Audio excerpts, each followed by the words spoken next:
بسم الله الرحمن الرحیم.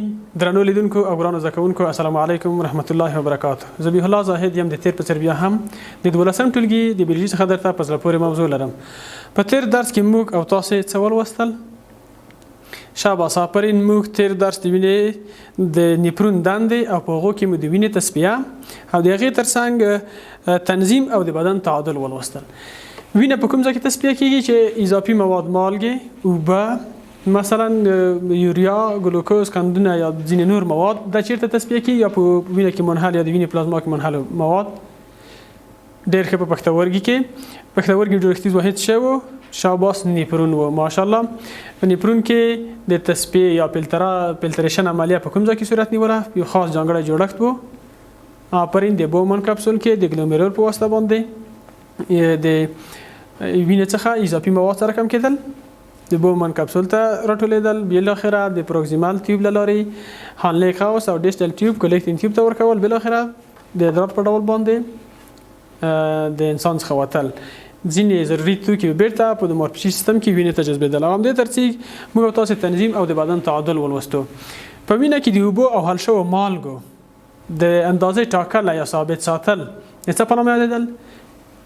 آفرین. د اسموس تنظیم یا اسموس ریګولیشن په نامه سره یادېدل. که په وینه کې د اوبو اندازه زیاتېدله، د تشو ادرار د نیپرون په واسطه زیاتې اوبه له وینې څخه اخیستل کېدې او اندازه ټاکل کېدله، او که به چیرې د بدن کې د اوبو اندازه کمه شوه، بیا د ای ډي ایچ هورمون په واسطه باندې نیپرون نشوی کولی له وینې څخه زیاته اندازه اوبه واخلي یا بیرته جذبېدل، یعنې نیپرون څخه اوبه بیرته وینې ته ورکول کېدل، چې په دې اساس باندې په وینه کې د اوبو، سودیم کلوراید او د ازموتیک فشار اندازه ثابته ساتل کېده. راځو د ننني درس عنوان چې دی هغه د یوریا جوړېدل دي. د انسان په عضویت کې یوریا چې یو عضوي مواد دي دا څه ډول جوړیږي؟ یوریا د جوړښت له مخې یوریا څه شی ده او د انسان په بدن کې څه ډول جوړیږي؟ یعنی د بدن په تصفیه کې یا د اوبو د وینې څخه د تصفیه په نتیجه کې یوریا په بدن کې څه ډول منځته راځي. راځو پوښتنه دلته کیږي چې په بدن کې د یوریا د جوړېدو اساس او بنسټ کوم مواد تشکیلوي؟ یعنی څه ډول کېدلی شي چې د انسان په بدن کې یوریا جوړه شي؟ هغه اساسي مواد څه شي دي؟ د یوریا اساسي مواد چې دي په بدن کې هغه امینو اسیدونه دي. امینو اسیدونه چې دي د یوریا د جوړښت اساسي مواد دي. امینو اسیدونه دي چې یوریا جوړوي. سوال دا دی چې امینو اسید څه دي او په بدن کې کومه دنده ترسره کوي؟ امینو اسید څه شی دي او په بدن کې کومه دنده ترسره کوي؟ امینو اسیدونه چې دي دا د پروتینونو کوچني مالیکولونه دي. د پروتین کوچني مالیکولونه دي، امینو اسید په نامه سره یادېږي. کوچني مالیکولونه دنده چې دا په بدن کې آفرین په دغه پوه شو چې امینو اسیدونه د پروتین کوچني مالیکولونه دي. په بدن کې دنده د ودې، ترمیم، تعمیر او نورو ځانګړو فعالیتونو لپاره کارول کیږي. راځو دې ته چې زموږ او تاسو په بدن کې یوریا څه ډول جوړیږي. یوریا داسې جوړیږي چې کله هغه امینو اسیدونه چې د ترکیب، ودې او نمو لپاره کار نشي دا چیرته ځي؟ دا په ځیګر کې د ډي امینیشن یا د ډي امینیشن په نتیجه کې سره کم کیږي. ډي امینیشن معنا چې د امینو اسیدونو تجزیه ده. ډي امینیشن دا د ډي امینیشن په نتیجه کې تجزیه کیږي او د امین ګروپ NH2 یو رابطه خلاصه د نایتروجن د امین ګروپ ورڅخه جدا کیږي. دغه د امین ګروپ یا زیرمه کیږي او یا هم په څه شي باندې بدلیږي؟ په نشایسته یا ګلایکوجن باندې بدلیږي، چې بالاخره په پایله کې له دغه څخه امونیا رامنځته کیږي. څه شی رامنځته کیږي؟ امونیا رامنځته کیږي. کله چې امونیا رامنځته شوه، دغه امونیا وروسته د وینې سره یا د وینې په واسطه د کاربن دای اکساید سره یا د هغه کاربن دای اکساید چې په وینه کې دی د دوی سره کم کیږي، تعامل کوي، په نتیجه کې څه جوړوي؟ یوریا جوړوي.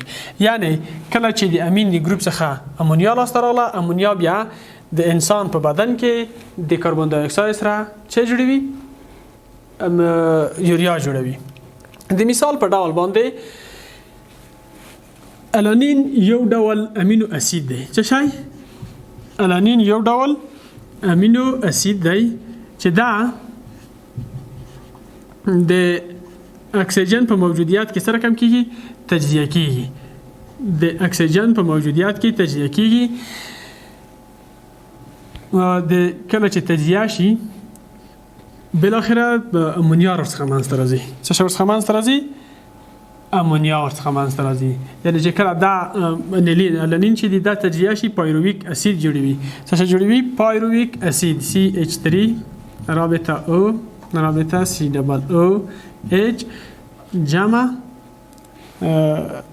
NH3 جمع NH3 بخیر دا ته د اکسیجن چې دی دا د NH2 یعنی د امونیم د اکسیجن په ځای د امین ګروپ سره اړیکه لري بالاخره د په نتیجه کې امونیا تولید شو دغه امونیا چې کله د انیلین الانین د امینو اسید څخه تولید شو دا امونیا راځي په بدن کې د چه سره تعامل کا د کاربن دای اکساید سره تعامل کا کله چې د کاربن دای اکساید سره تعامل وکړو چې جوړوي هغه ته یوریا جوړوي یوریا NH2 رابطه کاربن رابطه NH2 جمع H2O او اوبه آزادی بالاخره په دې ترتیب سره د انسان په بدن کې یوریا رامنځته کیږي یا یوریا تولیدیږي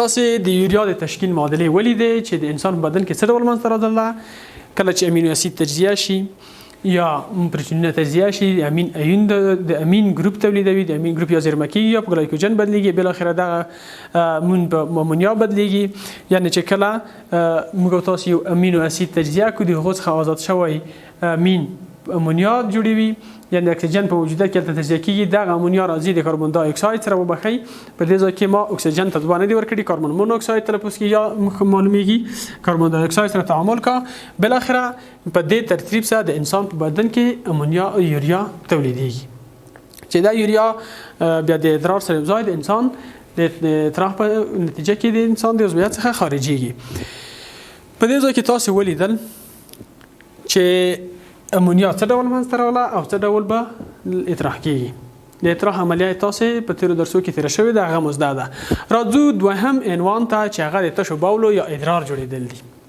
تشې باولې له اوبو یوریا او مالګو څخه جوړې شوي دي هغه باولې چې موږ تاسو اطراح کوو په هغو کې شامل دي په هغو کې اوبه شامل دي مالګه او یوریا شامل دي د تشو باولو په جوړېدو کې دوه مهم پړاوونه شتون لري او دریم پړاو بیا اطراح یا اکسریشن دی لمړی پړاو چې دی هغه فلټر کېدل یا فلټر کول دي او دویم یې بیا ځلي جذب دی د فلټر کولو یا د فلټر په مرحله کې مواد له وینې څخه چیرته سي نیپرون ته داخليږي او د بیا ځلې جذب په نتیجه کې مواد له نیپرون څخه وینې ته جذبېږي کله چې وینه د فلټر کولو پر پاره یا د فلټر کولو ساحې ته ورسیږي هغه ته اضافي مواد ورڅخه نیپرون په واسطه باندې اخیستل کیږي فلټر هغه وخت صورت نیسي چې وینه د ګلومرول له لارې بومن کپسول ته داخله شي هلته په بومن کپسول کې په ګلومرول کې سره کم کیږي په د ګلومرول باندې اندازه فشار په نتیجه کې د وینې څخه کوچني مالیکولونه لکه اوبه مالګې یوریا ګلوکوز او امینو اسیدونه دا سره کم کیږي دا د ګلومرول د نازک دیوال څخه بون مل کپسول ته راټولیږي یا استول کیږي لوی مالیکولونه لکه د وینې حجرې پروتینونه او داسې نور چې د غټوالي په اساس باندې دا د ګلومرول څخه نشي وتلی دا په وینه کې پاتې کیږي او کومه مایع چې په بومل کپسول کې راټولیږي دا څه په نامه سره یادیږي دا د فلټرات په نامه سره یادیږي هغه مایع چې د وینې څخه راټوله شوه او په بومل کپسول کې په موقع شوه دا د فلټرات په نامه سره یادیږي یو انسان په خپل ټوله 24 ساعتو یعنی یوه شپه او ورځ کې 180 لیتره فلټرات راغونډولی شي که چیرې فلټرات په زیاته اندازه سره یعنی بیرته جذب نشي د دوهم ځل جذب صورت ونیسي فلټرات ډیر شي د تشو باولو اندازه زیاتیږي او په انسان کې به څه واقع شي ډیر ښه د انسان په بدن کې به د اوبو کمښت رامنځته شي که چیرته بیرته یعنی دغه فلټرات ټول د انسان بدن څخه خارج شي په دوی پوهیږي چې بدن به د اوبو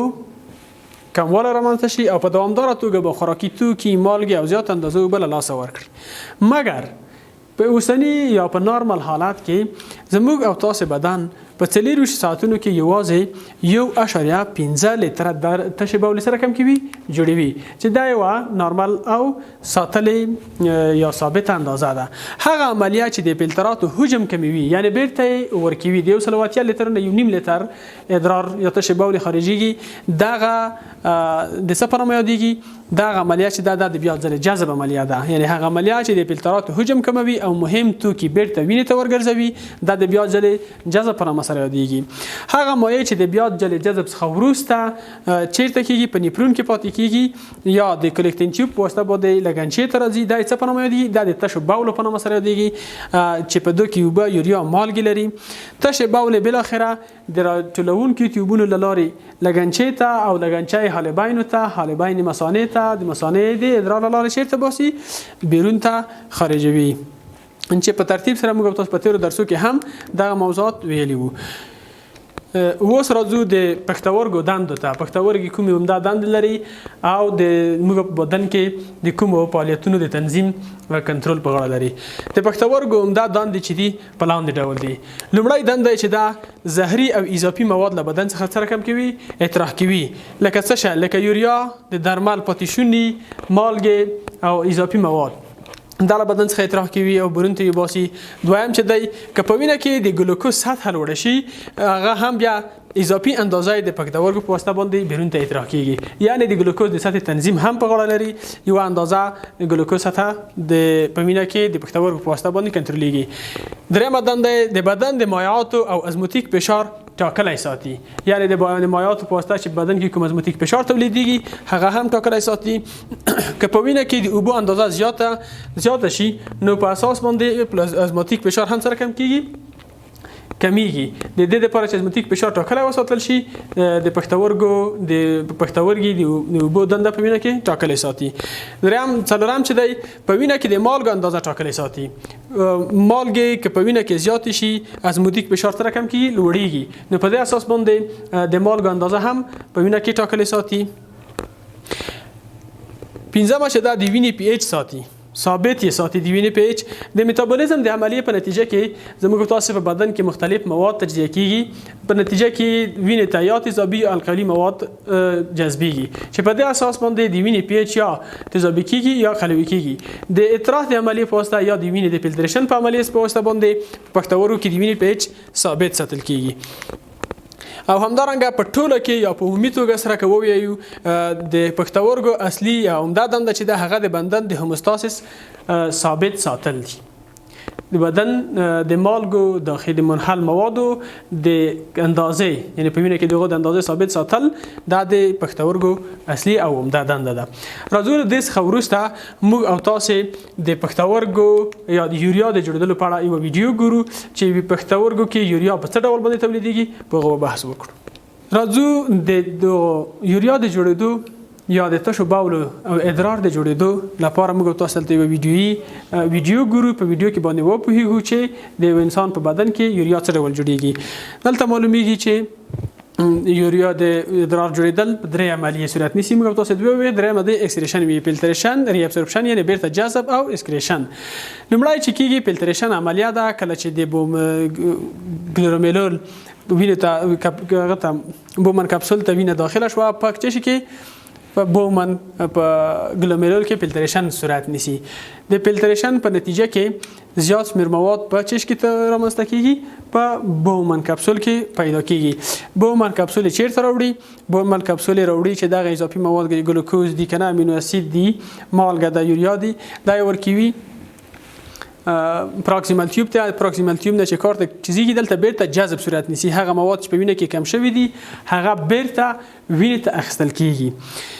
او همدارنګه له دې څخه وروسته چې تاسو د وینې کوم مواد چې په وینې ته ضرورت دی هغه بیرته واخیستل شول او خالي ادرار د